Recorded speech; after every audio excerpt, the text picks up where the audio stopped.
Welcome in, everyone. I am very, very, very excited for today's episode.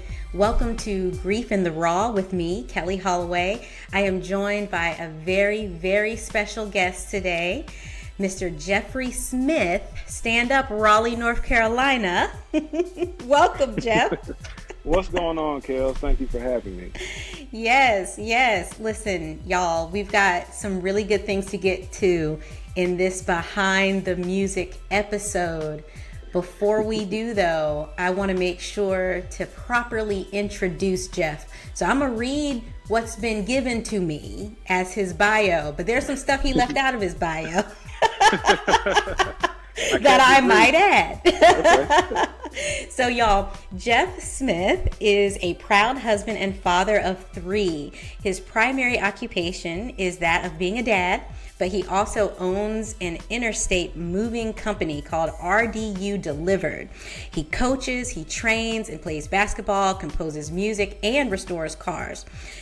Though he does many things to generate income, Jeff measures his success by the impact he is able to have on those around him. Y'all, please welcome to the pod, Jeffery Smith. Thank you, Charles. Thank you. Jeff strategically left out that he is also a proud UNC graduate. He may tell you also himself.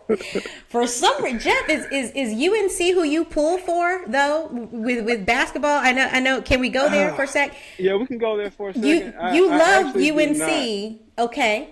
I do not. I love UNC. Okay. My alma mater. Yes, UNC all day. Okay. When it comes to sports, buddy, I am an NC State fan through and through.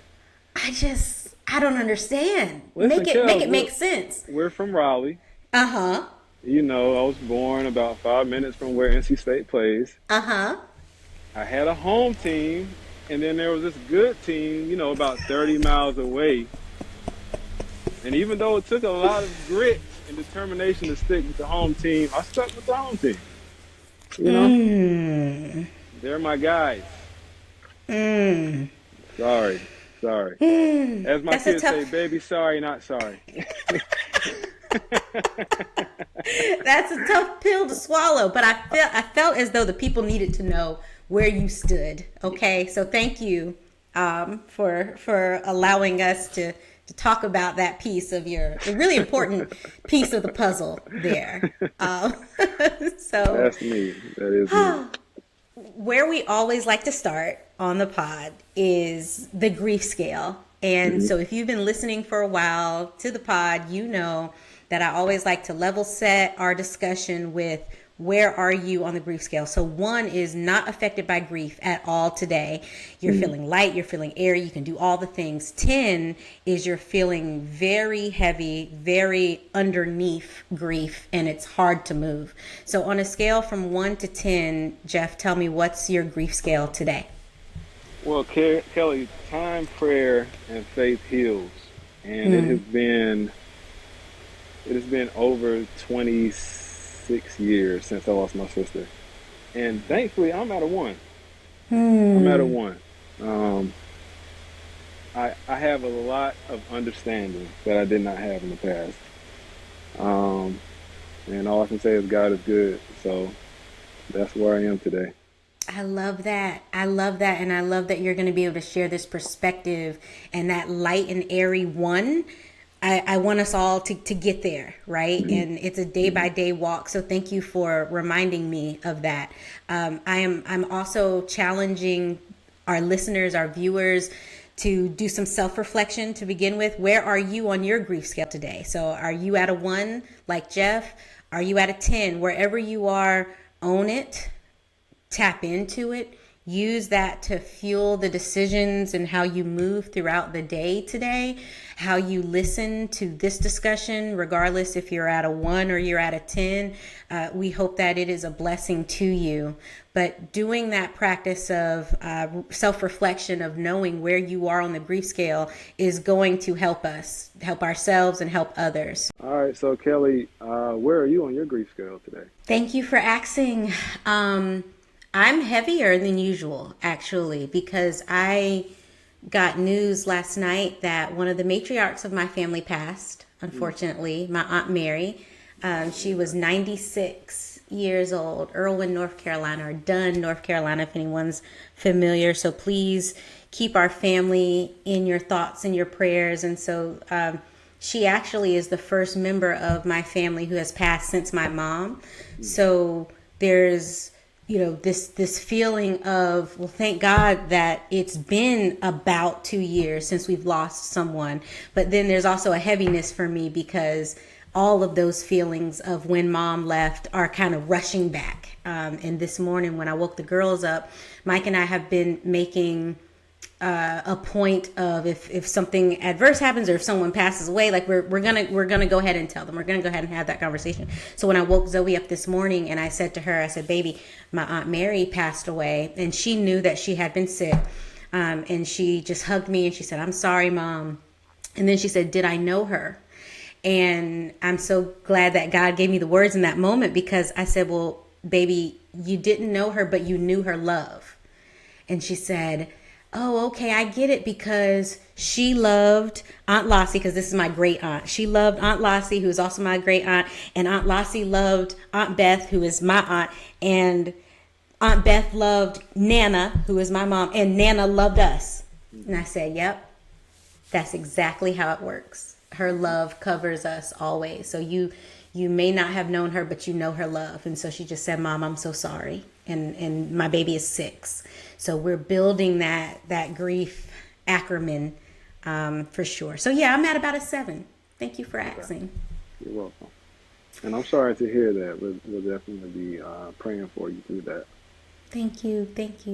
But it is all purposeful. It is all purposeful. And before we dive too much into the conversation, I want to also shout out another brother from another mother, Mr. Josh Alston, who has provided the shirt for today. If you can see, it says "Music is Medicine," and this is a really dope brand coming from J. Emanuel Records. We will link it all in the show notes. But shout out to Josh, Burlington, North Carolina, for providing the shirt today, because it's very on brand for our discussion and talking about behind the music and how music can help us throughout our grief journey. So shout out to Josh, shout out to you, Jeff. Let's dive in. Let's kick off the discussion. So today is a special day, and I'm so honored that we get to record with you today. Tell me about today, why today is significant. Yeah, so my sister would have been 44 years old today. It's funny, I don't often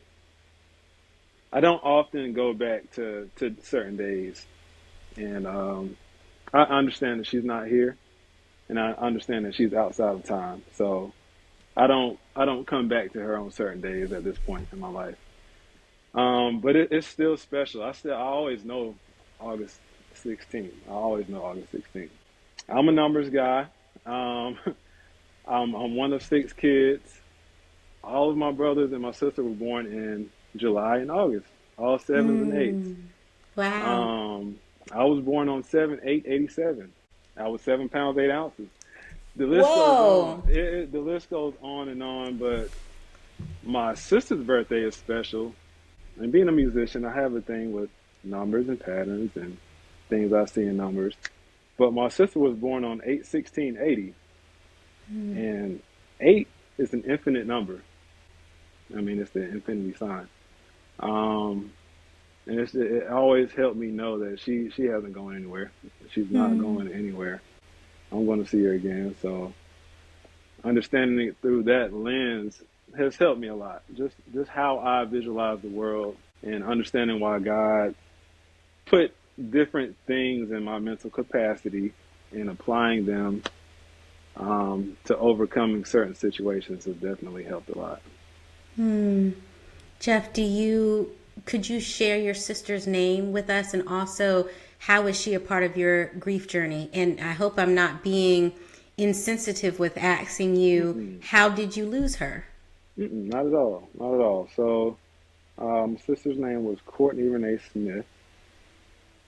She passed away in April of 1998 Actually, her car broke down, believe it or not, less than a quarter mile from our house.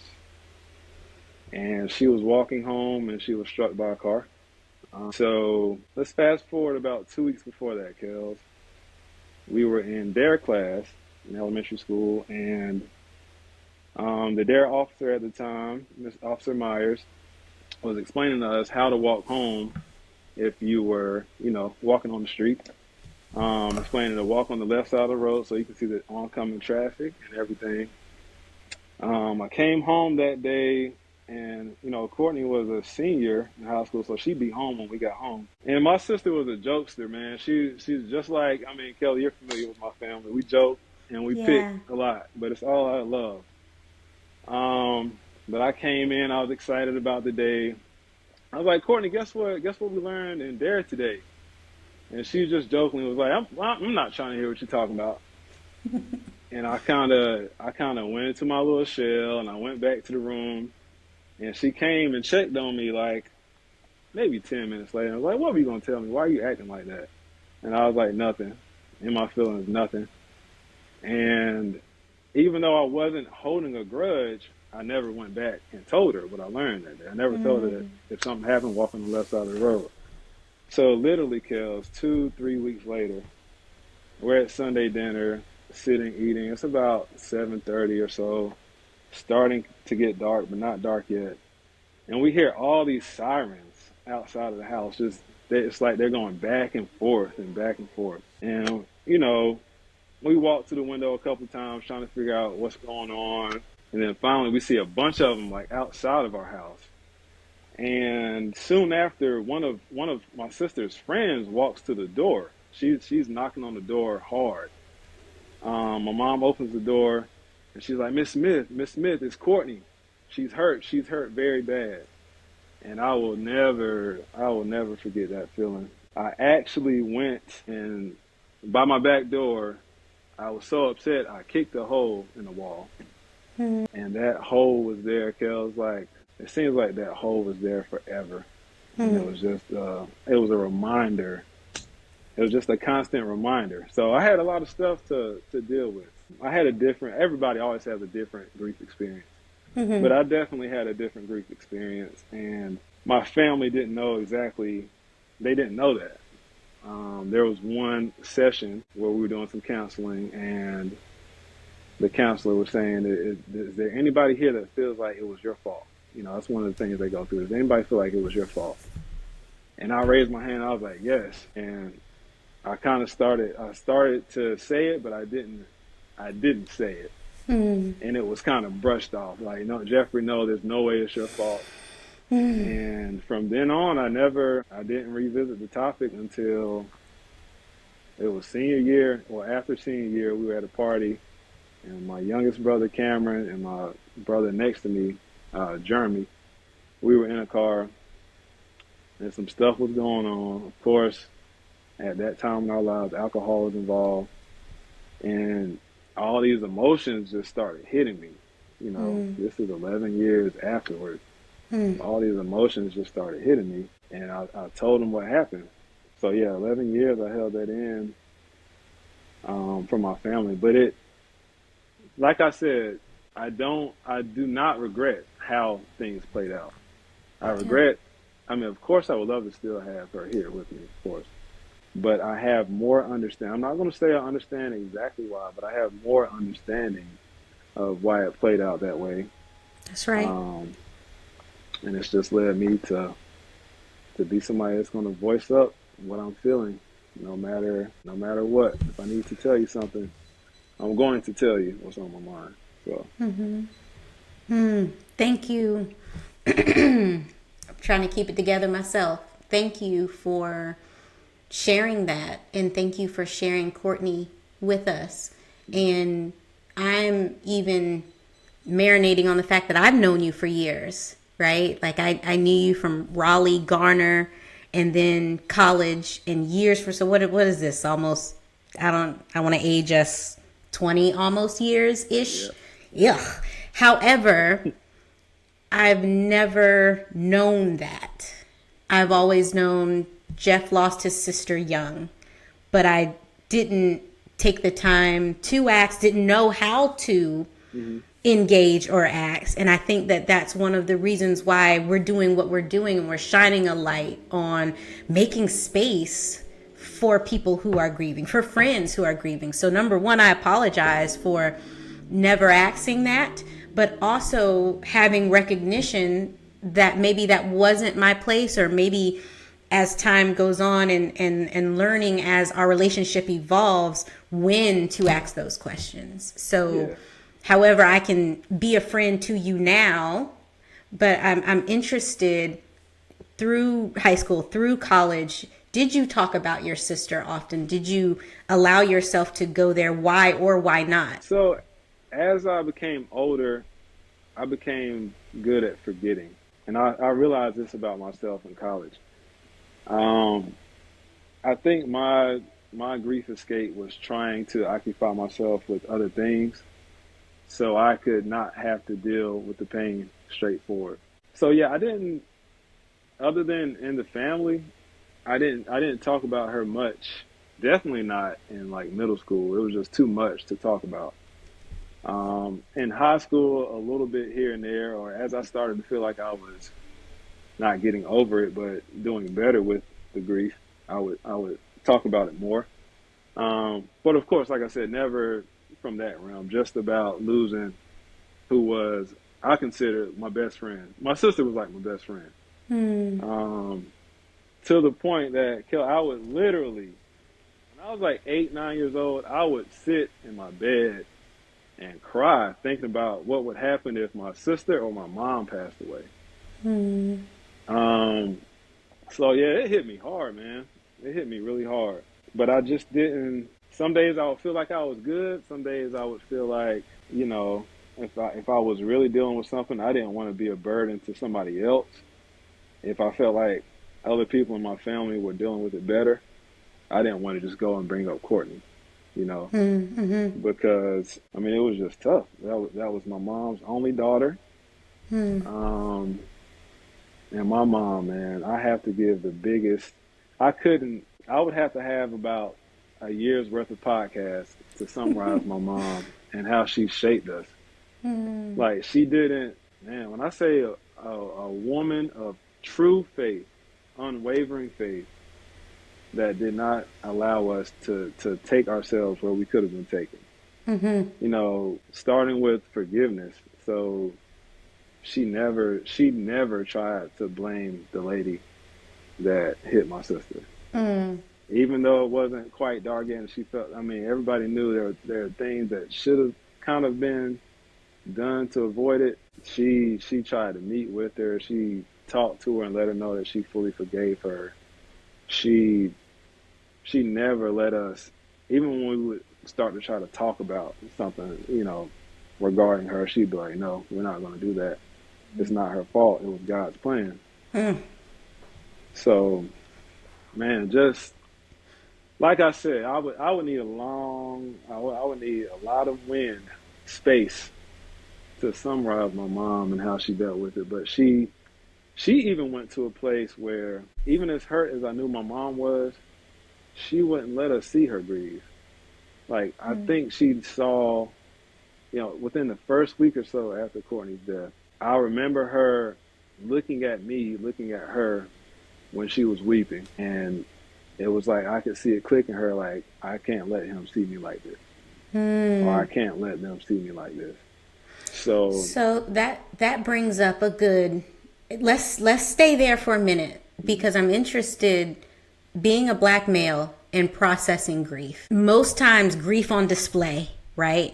How has that impacted your experience, and having, as you're talking through your mom, that strong black woman, noticing her young son coming up and noticing her crying, and I've got to be strong for him. How has that impacted your experience with grief and what you were feeling at that time, and how you grew up? not negatively. I Mm-hmm. mean, my mom has that switch. I don't. If it comes on me, I'm crying. I Mm. mean, now, I mean, yeah, if I'm at a funeral, it could be somebody I barely had interactions with. But if that sorrow comes over me, or even not even sorrow. Sometimes it's just pure elation in seeing how other people are dealing with grief. Wow. But if that spirit hits me, I'm crying. There's nothing I can do about that. And my mom, she cries too, but she doesn't.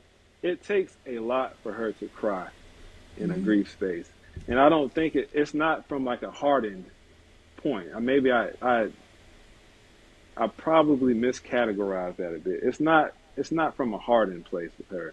It's Mm-hmm. just from a steady, even keel place. She Mm. she just went somewhere in her mind and taught herself how to steady herself and stay even keel. Mm. Shout out to your mom. That's dope. Hmm. I love the way that she raised you and your brothers, and keeping your sister's memory alive. And I know for a doubt the peace and how you're able to talk about your sister on her heavenly birthday, and to explain to us that your grief is at a one, is because you let yourself cry. And I'm so proud of you for that. Not that you need me to be proud, but I'm thankful that you're sharing to people that I don't know that you know how huge that is, to let it out. You It have to. has to. You You have have to. to. You have to. Because one way or another, it's going to come back. It could be, like I said, 11 years later, but it's going to come back. And I'm sure my mom, I know she has her times, or had her times, where she would let it out. But I think for the sake of the unit, she felt like it was better to try to stay even keel. Yeah. Well, changing things up a bit, we're going to get back to the music, right? But I want to interject right now our social media interjection of the week, where social media intersects grief. Hmm. And I thought that this was purposeful. We all know Kev on stage. He's the funny man, right? That we know and love. But to break up that comedy, he recently talked about losing his brother with that comedy lens, right? And you being able to discuss with us the loss of your sister. When I saw this, I said, I think this would be good for our conversation. So I'm going to let it play. We're going to talk about it. Hey, remember that time your brother died? That is wild that he happened. Why he died like that? He wasn't even doing nothing. And he died? That is so crazy. Oh, don't go to sleep. I'll remind you in your dreams. Been about 18 months since your brother died, ain't it? Dang, time flies when your brother died. It's about to be 2 years. Remember your birthday coming up and he can't wish it to you. Oh my God. Wait. You used to be in elevators with your brother, but then he died. So you can't ride one with him no more. Y'all used to be going from floor to floor to floor to floor. Yeah, let me get a chicken minis and an orange juice. Your brother loved chicken minis. Remember y'all used to get him? He'd be like, you want a chicken mini, man? And then he died. One time your brother died. Remember that? Come on, 2 times. Well, he didn't die 2 times, but come on, don't give up. He'll be proud of you. You should send that video to your brother. He would like it. What? Oh, my bad. Dang, you can't send him that video. Why you can't send him that video? Because he died. He would have thought it was funny. You know, your brother taught you how to shave, remember? And you was a man. He was with the grain, take your time. But he can't teach you nothing else because he died. That is wow. What a good brother he had. Oh, my bad. My bad. It's okay, man. Finish up. Okay. So shout out to Kev on stage for grieving on display. Jeff, what strikes you about that? You know what? I was sitting here, and that makes me want to talk to that brother. Honestly, like Yeah, yeah. if he is internalizing things like that, then there are really things he can do. I was really wondering how he was going to wrap up the video. I was hoping, I was praying that he would shed some light on how he taught himself to tone that voice down or change that voice, because that's key. That's key. That is like the biggest key. Um, you gotta learn how to turn down your, not even necessarily turn down your dialogue, but control your dialogue, because it feels like your mental dialogue is just just something that you cannot control, but you definitely can. I mean, that is probably my biggest lesson. Learning how to go into mind neutral. Learning how to actually turn off the conversation in your head and take in everything that's going on around you instead of being consumed by whatever voice you're allowing to guide you. And if that voice is saying that to you, what he was saying, that is not the voice of God. So I mean, that's my biggest thing. God doesn't talk to you like that. Okay, so what are your tips for toning down the intrusive thoughts? You see, I was outside earlier. The sun, man.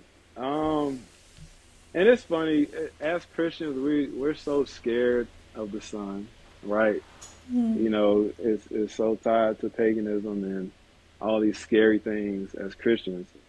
But if you look at the text, a lot of the numbers that are associated with Jesus Christ are directly correlated with the sun. And I think it's that way for a reason. I know it's that way for a reason. And before we had a handbook, we had the sun. So you gotta get outside. One thing that's easy to do with grief is to sit inside and be in the dark and stay in the bed all day. And we're flowers, man. We were made to be outdoors growing and absorbing that natural energy. But yeah, it literally brightening your day. So I developed the practice of going outside, facing the sun, and just trying not to think, trying not to have any dialogue going on in my mind. So mindfulness, okay. Yes. I love it. I guess I was practicing mindfulness and meditating before I even knew the terms. But yeah, I mean, it works. It works. I love it. And then if you hear yourself saying things that you don't need to say to yourself, forcing yourself to say the positive things that you need to hear yourself say. It may take effort. I mean, it takes a lot of effort, but just forcing yourself to say what you know that person would want to hear you telling yourself, right, or what you need to hear.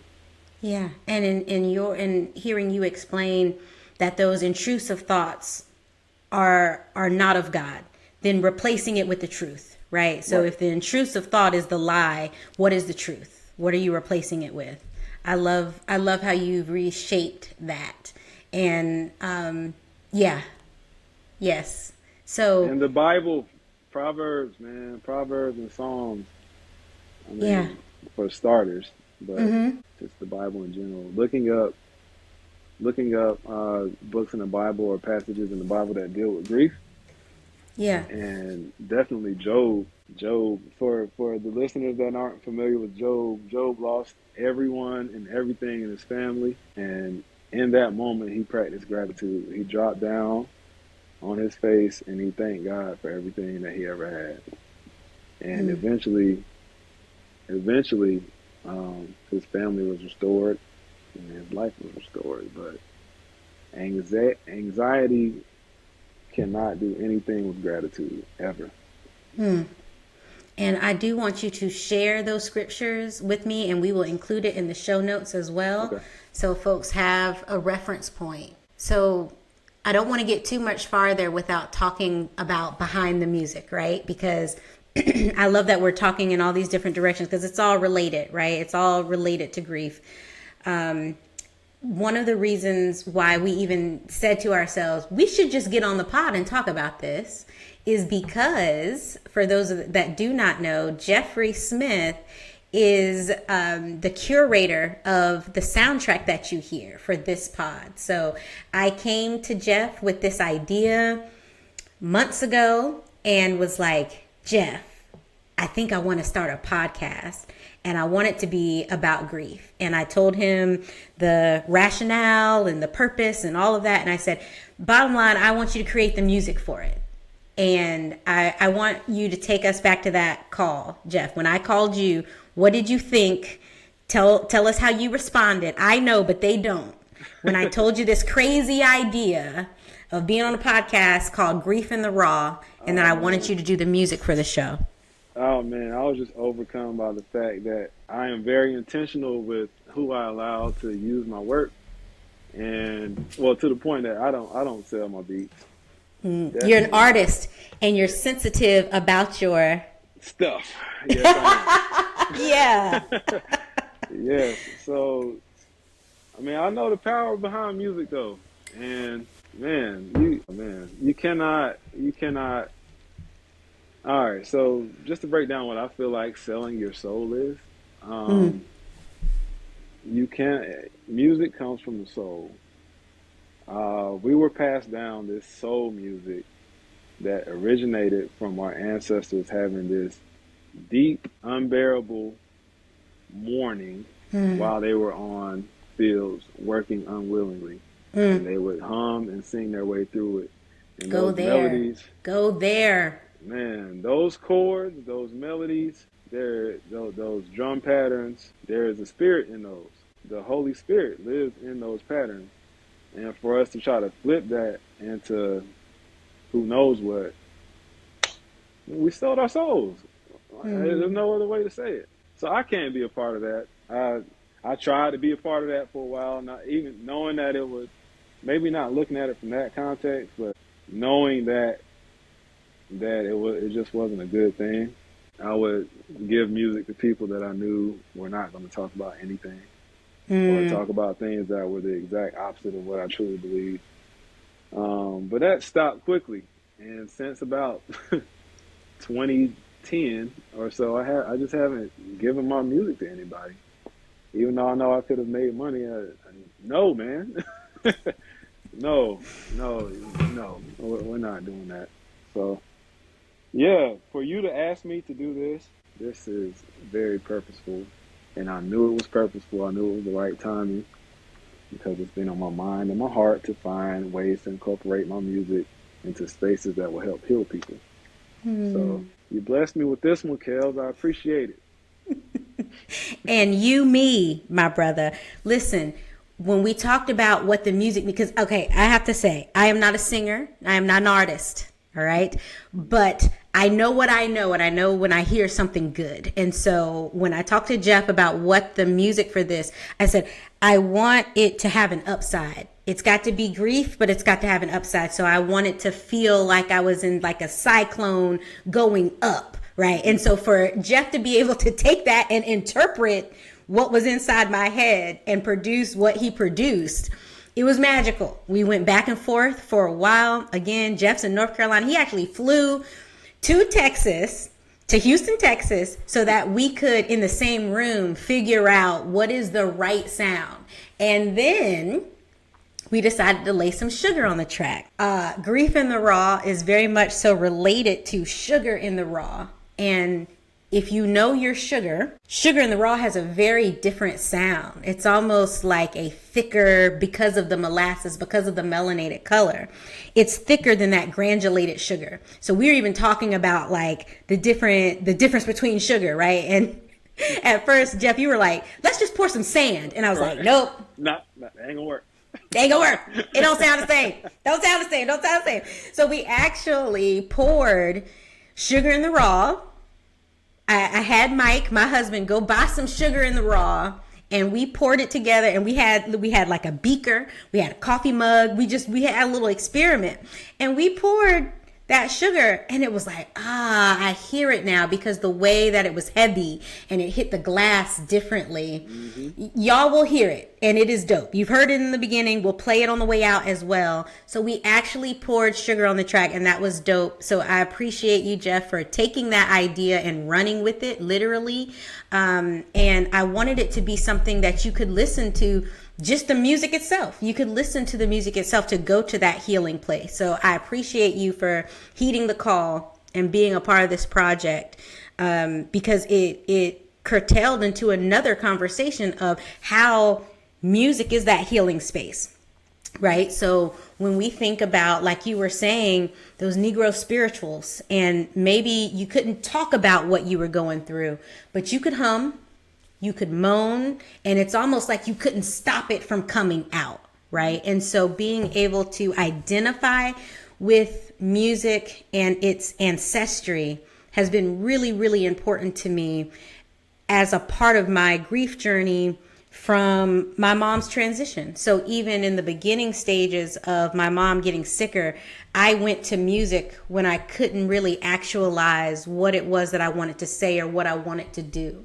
And I would just let the music play in the car before I would transition from daughter and caregiver into the home and be wife and mom. I'd have to have about 15, 20 minutes of just listening to music and just letting myself cry and get taken down by it before I would go in. Similarly, after she passed, I needed to know that I could listen to the same songs to come up with a new version of strength because I had become a new and different person.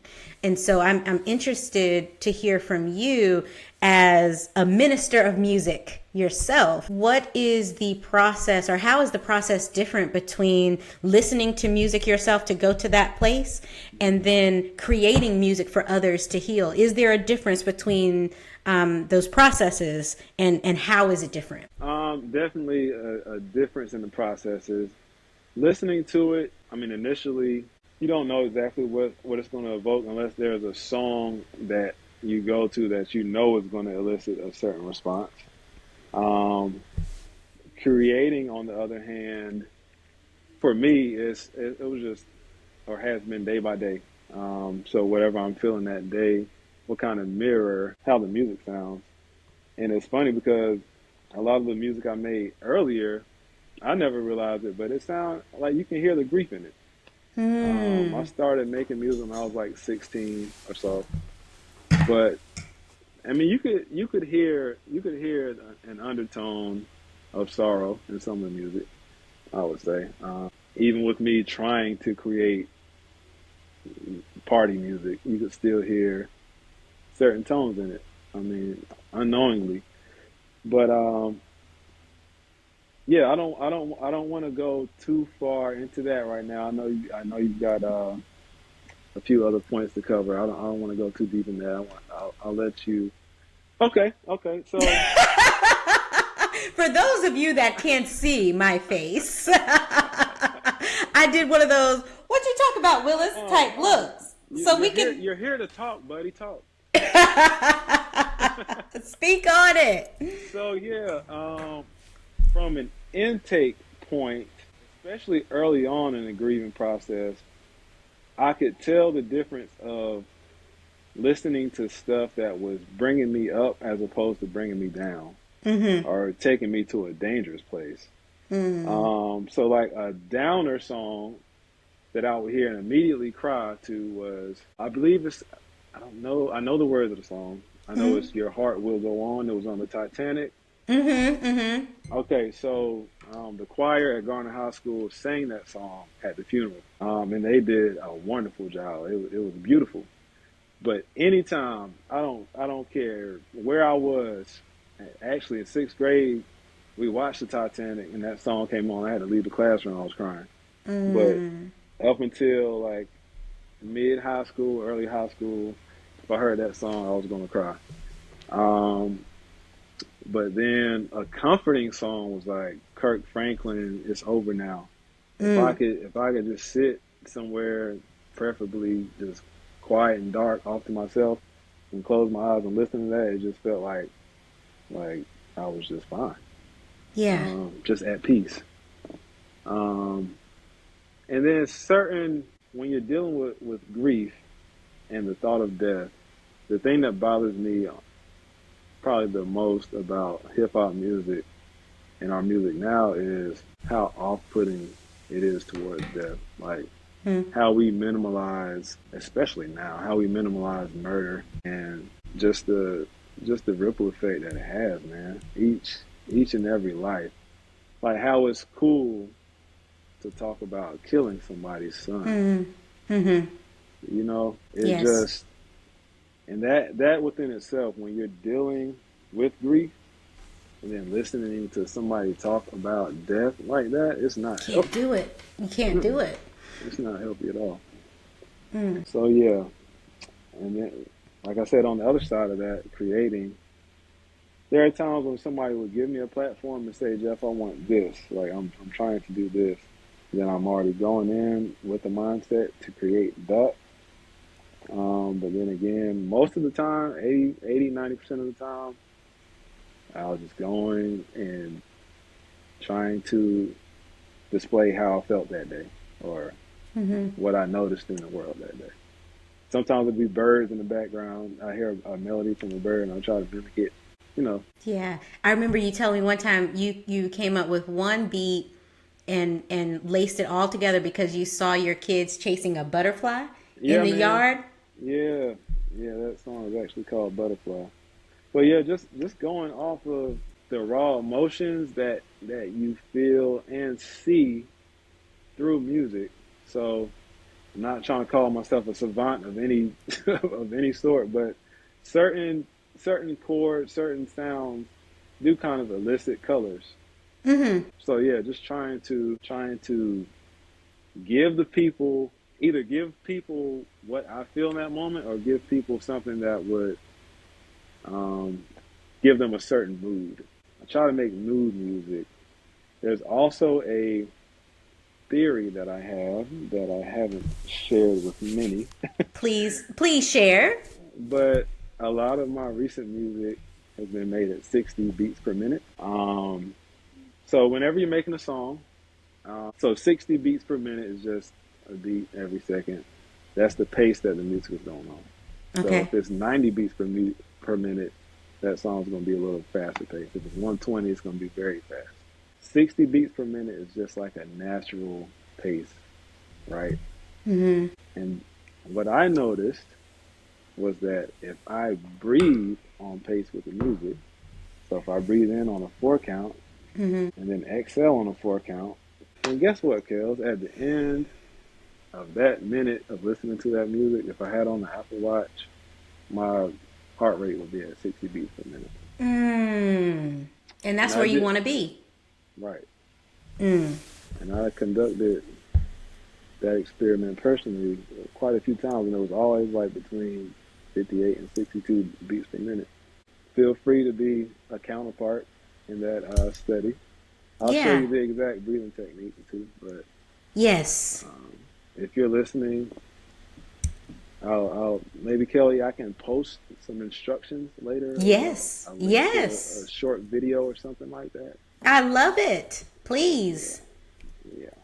Yeah. Okay, so tell me about a song either that you created or one that you have listened to that you allow to take you there. So I know you were saying the Titanic song, right? Is there another one, and this could either be one that you would hear in church or one that you wouldn't hear in church, that you just allow it to take you down? Because in my mind, there are two different kind of songs in the grief space for the healing journey to take place. There's one that take you up. You need the uplift, right? But I would argue you also need the ones that take you down and just allow you to cry and get it out. So what is that song for you, the taking you down? Well, other than the Titanic song, a song that always elicits tears is "Going Over Yonder." Mm. It, there's what can you do with that? I mean, you can tell where that was created from, and then when it's done right, I mean, what it's going to take you somewhere. I'll tell you that. But yeah, yeah, I would say "Going Over Yonder." I love it. I love it. And what you didn't know is I actually sang that song. I'm not a singer. I actually sang that song in the youth choir around fifth, sixth grade. And that was a Wow, song that my mom chose for me to sing. And I wow, didn't even understand the words then. Because I was like, what's yonder? right. What does that mean? Right. And then hearing and saying you're going over the hill. You're going there and you're going to be with my Lord, right? And just having her explain and take me, that was one of my first experiences with really understanding spirituality and bringing up songs as a way of worship and praise. So the fact that that song is on your list and we're having this conversation, it is no mistake. A song for me that I've been listening to a lot lately is Firm Foundation. Some people know it as He Won't. It's by Maverick City Music. And while I don't sing, what I love about it is it leaves you with an affirmation. What I love about music, when it's done right, it's got this repetitiveness that it's easy for me to listen. You know, some of the music now that's like da da da da da da da da da, like I can't, because I don't understand what you're saying, right? But like this, I can get it, I can adopt it into my psyche, and I can pull it out when I need it. So in that song in particular, it says, rain came, wind blew, my house was built on you.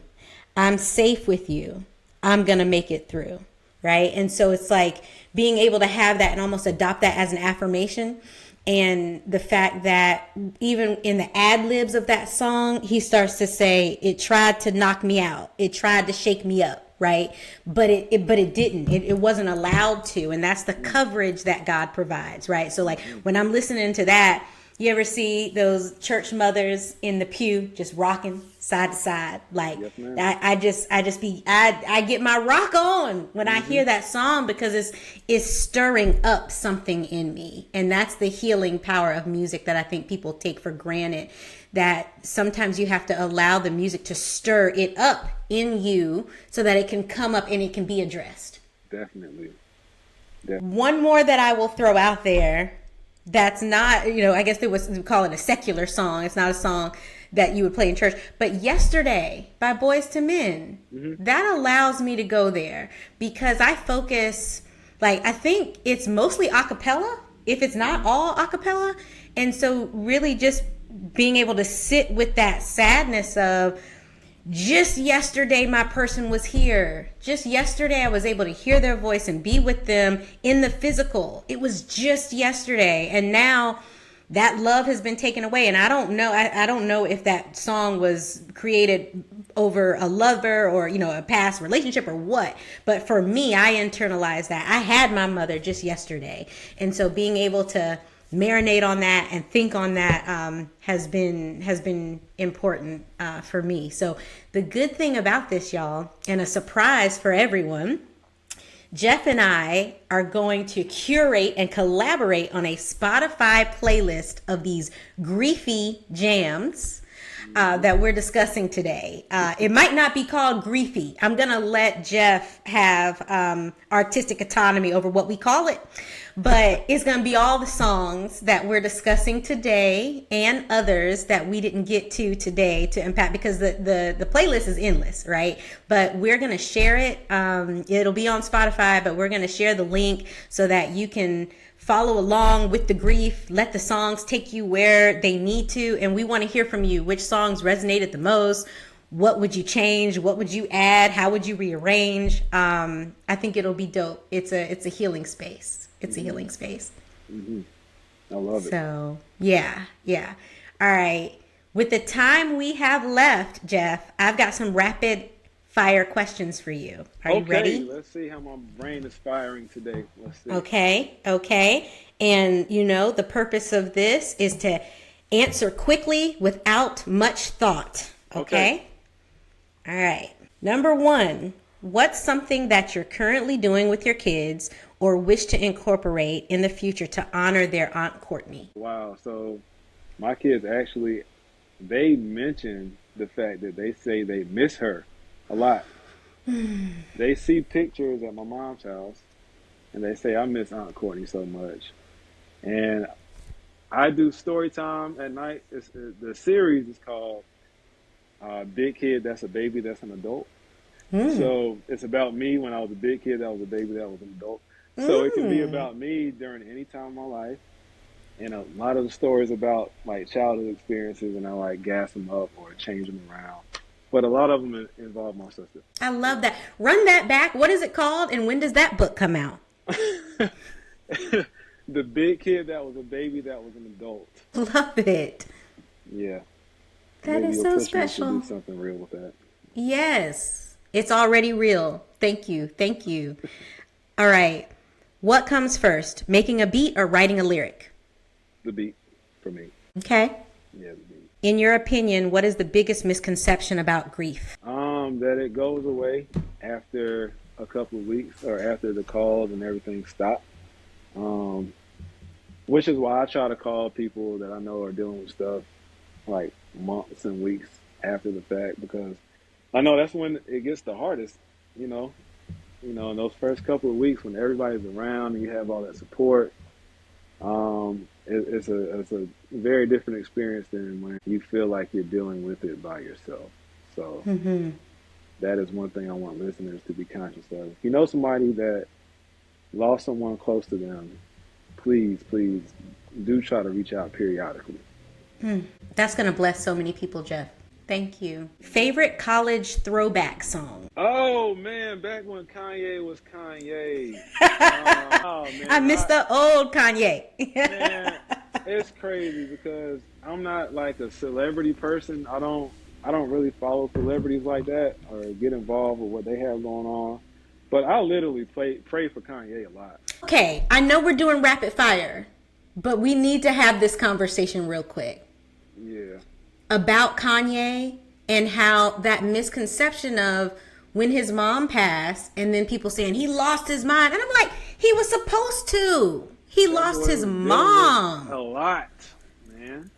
And so that 808s, heartbreaks and 808s, and people like, why are all the songs sounding the same? And how could they not? Right. How could they not? He had to let that grief out somehow. I mean, how do you feel about it? No, you can hear it all through it. You can, and just listening to his lyrics and everything, you can see how it affected. It changed everything for Kanye. And I just hate that he didn't. I don't know who exactly he had around him, but I don't think he had the right people around him. So I just hate that for him. And I don't want to say that unfairly. I don't know if maybe he did have the right people around him and he didn't allow the time and the space to be with those people. But somewhere in there, he didn't allow himself to get through that properly with all the different things coming at him as the premier producer, rapper in the world. He just didn't allow himself the space and time to deal with it properly. And it, like we said earlier, it shows. It still shows now. Right. And maybe even further, and you may disagree, maybe we as listeners and followers of him didn't support him properly. When he put out those kind of things, it's like instead of canceling him or moving him to a side or casting him out, he lost it. We joke, we miss the old Kanye, but he was never the same after that. So you have to, there's an acceptance piece to that too. Definitely. So, okay. So there's others thinking about that like me. Okay. Yeah. But all right. So you said, is it any Kanye? Is it College Dropout? Like what is your favorite? Because now you dabble in DJ, right? Oh man. So I was like one of the original Kanye fans. So before College Dropout, he did a mixtape. I forget the name of it, but there's a song called Last Night. It had John Legend singing on it too, and he had one verse on it. But go back and listen to it. It's like one of the most fire. I don't even really listen to I don't listen to hardly anything anymore. But that song is fire, Kels. Okay. We will either add it to the playlist or we will put it in the show notes. Yes. I think it can go on the playlist. Okay, let's do it. Okay, then, all right. You might say no answer to this question just based off of what you just said, but what's one artist that you have to see in concert before you die? I don't have any. So I grew up in Shirley Caesar's church, and I get to see Pastor perform every time I go to the church. That's not my home church anymore, but it's still my mom's home church. So I get to see my favorite artist perform anytime I go to church. So I'm set. I love it. I love her. And you know that there are people in my family, like my grandma would always say that I look like her, which I don't know that I do. She's beautiful, right? But they're like, she would always call me little Shirley Caesar because she said that I look like her. I don't know. I can see where they're coming from with that, though. Love her. I can catch a glimpse of Okay. Caesar in you. Okay. All right. Next question. You and Randy is your wife. You and Randy are hitting the town for a parents' night out. Are you going to an open mic night or are you going to a karaoke? Ooh, open mic. Okay. Open mic. Open mic. I might even get on the mic and spit some hot fire. Okay. Some bars. It's crazy because I'm a producer, but if you're producing, you're gonna dabble and write some stuff. And I have some stuff that I think is actually pretty decent that the world never heard. So, yeah, man. I love that for you. Yes. Okay. What's been your favorite creative project to date? My beautiful friend Bobby Ruffin's album. Shout out to Bobby. Hey, say it again. Say it again. I got man, Bobby excited. Bobby Ruffin's 2017 album. I produced. She made me an executive producer on the album. But Bobby, I want to give you a public apology. I just had my second daughter then. She trusted me with the executive producer role. I wasn't able time-wise to give what I wanted to in that role. And if you ever give me the chance to run it back, Bobby, you've got a lot more of my time now, so let's do it. Shameless plug. Hey. Go listen to my kids love the song that Bobby and I made together. It's called Only Remember. It's on Spotify. Okay, and it will be on the playlist. Yes. And yes, it will be on the playlist. We got you guys. She's got hits for days. You can listen. Bobby could have her own playlist. Yes. To get through it. That may be what I call it. Get through it. Okay. Yes. Bobby, manifest. Yes. Bobby will get you there. Okay. My favorite is Rain. Yes, Rain. Man. Bobby. Rain, because Rain takes on so many different. You talking about bringing up what's in the soul? Rain. That also will be on the playlist. Yes. Yep. Okay. Last two questions. What has grief taken from you? A lot of tears, a lot of time, but it's given me more than it's taken away. And that was the last question. What has grief given you? Understanding, the time to spend with God and to fully understand that He doesn't make any mistakes and that He put a system in place here that is not going to change. We all have to go someday. But understanding that we are timeless beings and actually understanding that changes everything in the grief space. It's a see you later, not a goodbye. Mic drop. Jeff, thank you for joining me. Thank you for your wisdom. Thank you for your obedience. Just thank you. Thank you. Where can people find you, follow you, find out more? What projects are you working on? Tell us, go. That's the crazy thing, Kels. I'm so private, man. Everything is all private on social media. But if you see this and you add me, J_free_, I'm not like that. I'll add you. I'm not worried about having more followers than people. I will add you. Yeah, man. Holler at me, J_free_. If you need a company that you can trust to move some stuff for you, longdistancemoves.com. It's us. And then if you're in the area and you have a child that loves basketball, I'll probably get way more inquiries than I can handle on this. But I don't charge people to train basketball. If your child has a love for the game and has some potential, realistically. let's be clear. So auditions, I'm hearing that auditions will take place. Not auditions. So my thing with sports is I like to help mold the leaders because my time is limited. So just realistically, I can't spend a lot of time with a kid that's not going to play for his school and be on that stage, you know.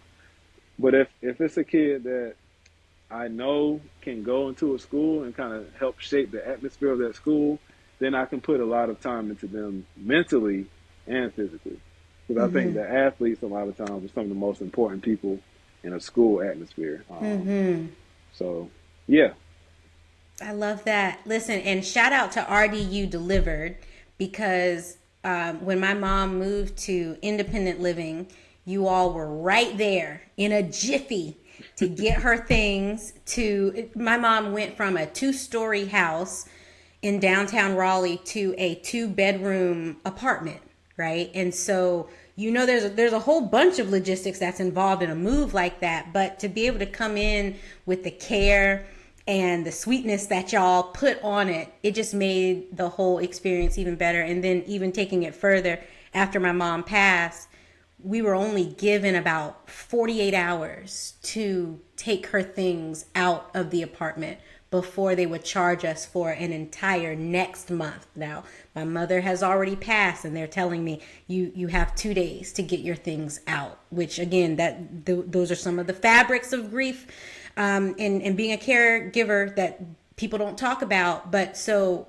I called you, and immediately you were like, we got you. We'll come get everything. And my mom has a lot of beautiful antiques, and like you can even see one of them right here, right? Like my mom had beautiful things, and they handled it with such care. So thank you for that, and everyone that's a part of your team. I'm forever grateful. Thank you. You are beyond welcome. That Miss Cheatham was my girl too. So man, so anything that we could do, you don't even have to thank me for that, but you are welcome. Thank you. Oh, this has been a beautiful conversation. Take what you need, leave what you don't. Share it with someone who needs it the most. Thank y'all for joining us, and thank you, Jeff, so much. You're welcome, Kelly. Blessings. Blessings. Thank you for joining me, Kelly Holloway, inside of today's episode. For a deeper dive, remember you can watch this episode on YouTube and listen on your favorite audio streaming platform. Make sure to like, share, and subscribe. For more information about Grief in the Raw podcast and to connect with me, my special guest, and the Grief in the Raw community forum, visit kellyandco.com. All links are in this episode's description. Tremendous thanks to the producer of Grief in the Raw, Miss Bethany Anderson, and major shout out to Jeffrey Smith, who curated the soundtrack for the pod.